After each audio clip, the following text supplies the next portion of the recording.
it's me, Joy. Welcome to Reading with Joy, where you get to read with joy. That's me, because that's my name. And we all get to read with joy because we love stories. And today's story is one of the loveliest of them all because it's the Christmas story, which is why I'm sat in front of my Christmas tree today and why I'm wearing a Christmas jumper. Would you like to see it?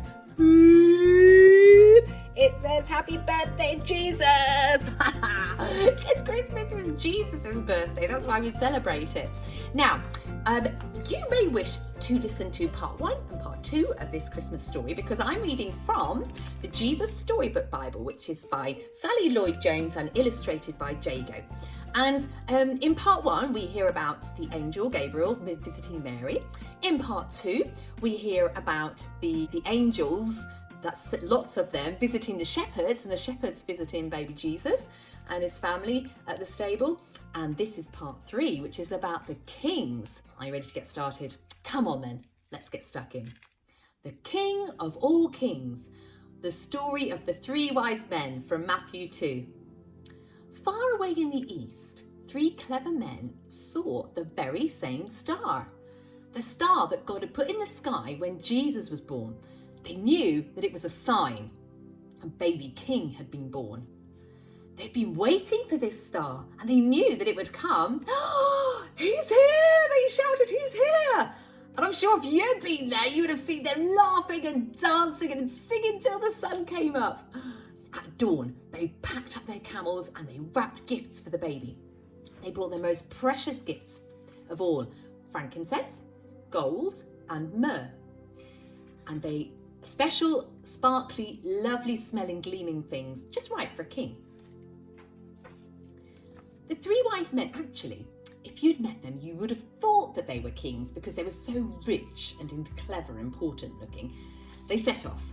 They rode their camels across endless deserts, up steep, steep mountains, down into deep, deep valleys, through raging rivers, over grassy plains, night and day and day and night, for hours that turned into days, that turned into weeks, that turned into months and months, until at last they reached Jerusalem. Jerusalem was by far the most important city for miles round, and as anyone can tell you, that's where a palace would be, and kings are born in palaces. So that's where they went. But they were in for a surprise. They went to see King Herod. Now surely he'd know where the baby was. But he didn't. In fact, he didn't like the sound of a new king. It made him cross. He didn't want anyone to be king except him. But Herod's advisors told the 3 wise men what was written in their books, what God had said about the king. Go to Bethlehem, that's where you'll find him. Suddenly, the star they had seen in the east started moving again, showing them the way. So the 3 wise men followed the star out of the big city, along the road, into the little town of Bethlehem. They followed the star through the streets of Bethlehem, out of the nice part of town, through the not so nice part of town, into the really not nice at all part of town, down a little dirt track until it stopped over, well, a little house. Wait, this wasn't a palace. And there weren't any guards, or servants, or flags, or red carpets, or trumpets, or anything. Did they get it wrong? Or is this what God meant?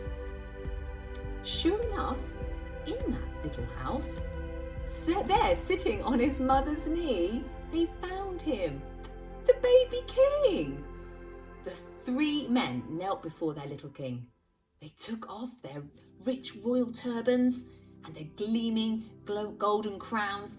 They bowed their noble heads to the ground and gave him their sparkling treasures. The journey that had begun so many centuries before had led the 3 wise men here, to a little town, to a little house, to a little child, to the king God had promised David all those years before. But this child was a new kind of king. Though he was the Prince of Heaven, he had become poor. Though he was the mighty God, he'd become a helpless baby. The king hadn't come to be the boss. He'd come to be a servant. So thank you for joining me as we've been doing the Christmas story. If you want to catch up on the other parts, then they'll probably be popping up around here somewhere. And I hope to see you in the next video. Have a fantastic Christmas if you're watching this around Christmas time, and a Happy New Year.